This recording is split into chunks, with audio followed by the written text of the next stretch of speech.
Bismillahirrahmanirrahim. Assalamualaikum warahmatullahi wabarakatuh. Innal hamdalillah nahmaduhu wa nasta'inuhu wa nastaghfiruh wa na'udzu billahi min syururi anfusina wa min sayyiati a'malina. May yahdihillahu fala mudhillalah wa may yudlil fala hadiyalah. Asyhadu an la ilaha illallah wahdahu la syarikalah wa asyhadu anna Muhammadan abduhu wa rasuluh alladzi la nabiyya ba'da. Qala Allah ta'ala fil Qur'anil Karim. A'udzu billahi minasyaitonir rajim. Bismillahirrahmanirrahim.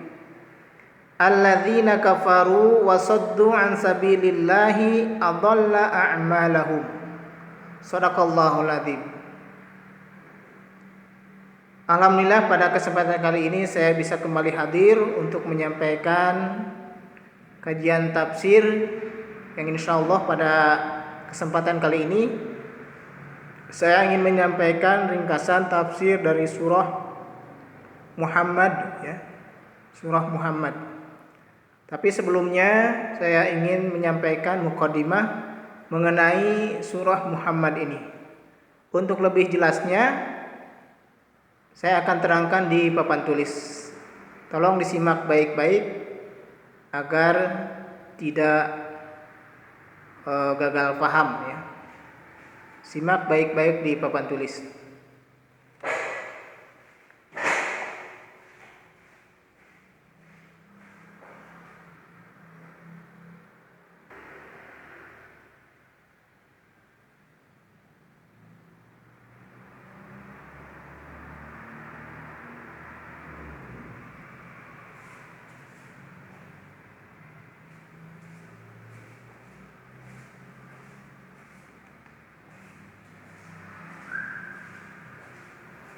Baiklah,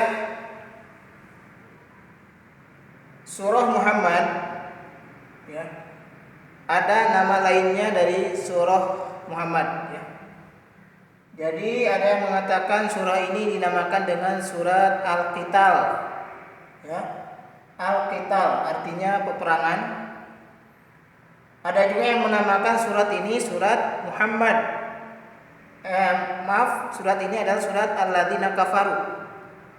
Jadi ada dua nama lainnya selain surat Muhammad ini. Yang pertama adalah Al-Qital, artinya adalah peperangan. Kemudian ada yang mengatakan ini surah Alladzina Kafaru karena diawali dengan kalimat Alladzina Kafaru, sehingga dinamakan surah Alladzina Kafaru. Ini banyak juga ayat atau surat-surat yang lainnya yang mana pada awal surat itu dinamakan juga nama surat, seperti misalnya surat Al-Mulk ya.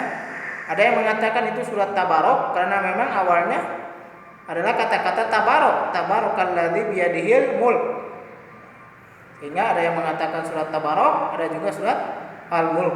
Demikian juga dengan surat Muhammad, ada yang mengatakan ini surat Alladzina Kafaru. Inilah nama lain dari surah Muhammad ya. Kemudian nama Muhammad disebut di dalam Al-Quran hanya 4 kali saja. Jadi nama Muhammad itu disebut dalam Al-Quran 4 kali. Satu, yang pertama adalah di dalam surat Muhammad itu sendiri ayat kedua ya. Kemudian di dalam surat Al-Fatah ayat terakhir ayat 29. Kemudian di dalam surat Al-Ahzab ayat 40 dan surat Ali Imran ayat 144 ya. Itulah nama Muhammad hanya 4 kali yang disebutkan di dalam Al-Quran dari 4 surat dan ayat yang berbeda-beda ya. Sementara kalau nabi yang lain, misalnya Nabi Musa, ini disebut di dalam Al-Quran sebanyak 139 kali. Kemudian Ibrahim 69 kali. Dan nabi-nabi yang lainnya itu cenderung lebih banyak disebutkan ketimbang nama Nabi Muhammad SAW ya.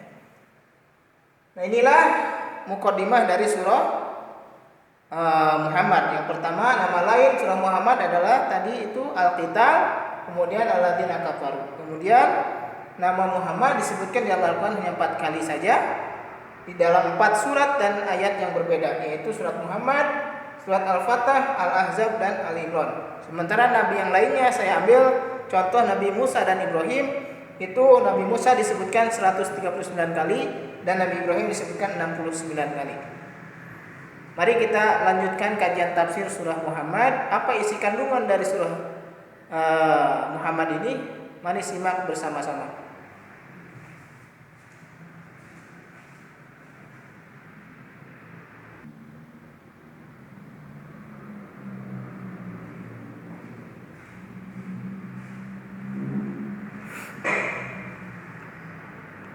Baiklah, setelah kita mengetahui muqaddimah dari surah Muhammad yang tadi sudah dijelaskan di papan tulis, mari kita masuk ke kajian tafsirnya.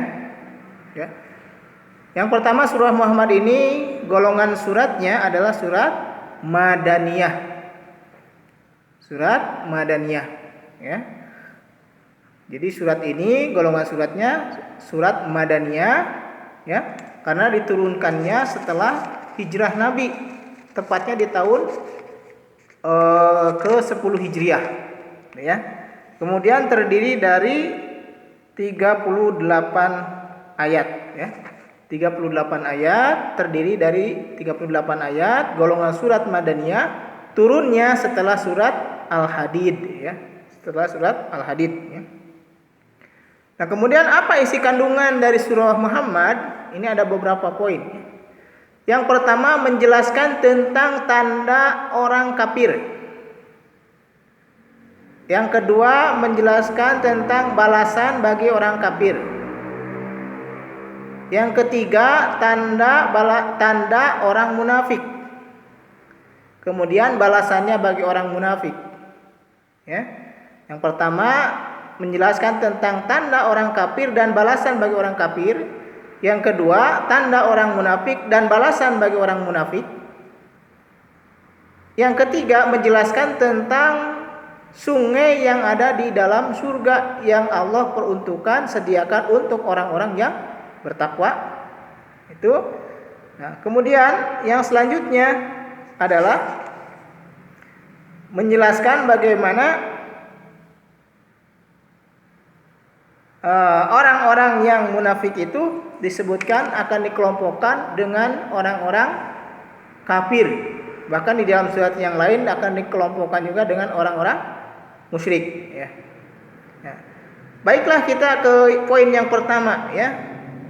Tanda orang kafir yang disebutkan di dalam surah Muhammad ini disebutkan di pertama kali, ya, di ayat pertama. Alladzina kafaru wa saddu an sabilillah. Orang-orang kafir itu selalu menghalang-halangi orang lain di jalan Allah. Saddu an sabilillah ini merupakan tanda orang kafir. Ya.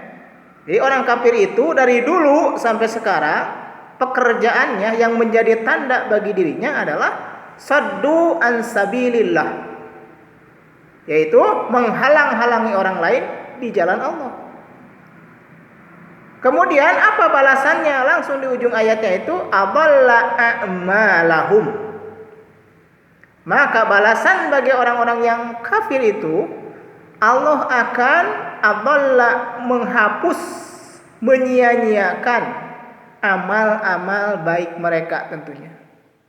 Jadi Allah akan menghapus amal-amal baik orang-orang kafir, gitu ya. Kalau misalnya ada orang kafir yang berbuat baik, taruh misalnya mereka dermawan, menyumbang, ya, berbuat baik itu suatu perbuatan yang baik, tapi kalau dilakukan oleh orang kafir, maka akan sia-sia amalnya itu, amal baiknya itu sia-sia, tidak akan mendapatkan pahala dari sisi Allah Subhanahu wa Ta'ala. Bahkan di dalam surat Al-Imran disebutkan, innal ladzina kafaru lan tughni anhum amwaluhum wala auladuhum minallahi syai'a wa ulaika hum waqudun nar. Sesungguhnya orang-orang kafir itu baik hartanya, baik anaknya tidak bisa menghalangi dari siksa Allah. Tidak bisa, tidak berguna sedikit pun hartanya, anaknya dari siksa Allah. Dan mereka itu adalah tetap menjadi waquduhan nar, adalah bahan bakar api neraka. Nah, itu dijelaskan lagi di dalam surat Ali Imran. Ya. Di sini disebutkan adalla a'malahum, yaitu sia-sia amal mereka. Itu balasannya.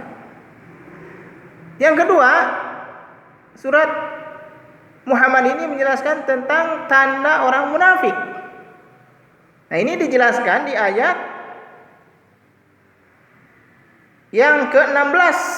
Ayat ke-16 saya bacakan ayatnya. Wa minhum may yastami'u ilaik hatta idza kharaju min indika qalu lil ladzina utul ilma madza qala anifa. Ulaika alladzina taba'a Allahu ala qulubihim wattaba'u ahwa'ahum.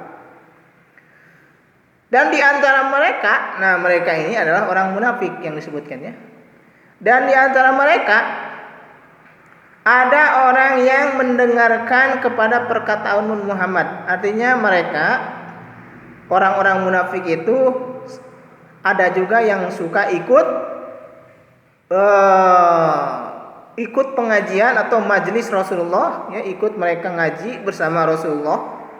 Hatta idza kharaju min indika, kemudian apabila mereka telah keluar dalam artian kajian dari Rasulullahnya sudah selesai, ya, qalu lil ladzina utul ilma, ya, lalu mereka bertanya kepada orang-orang yang diberi ilmu. Maksudnya di sini adalah para sahabat yang lainnya yang sama-sama ikut hadir di majelis Rasulullah.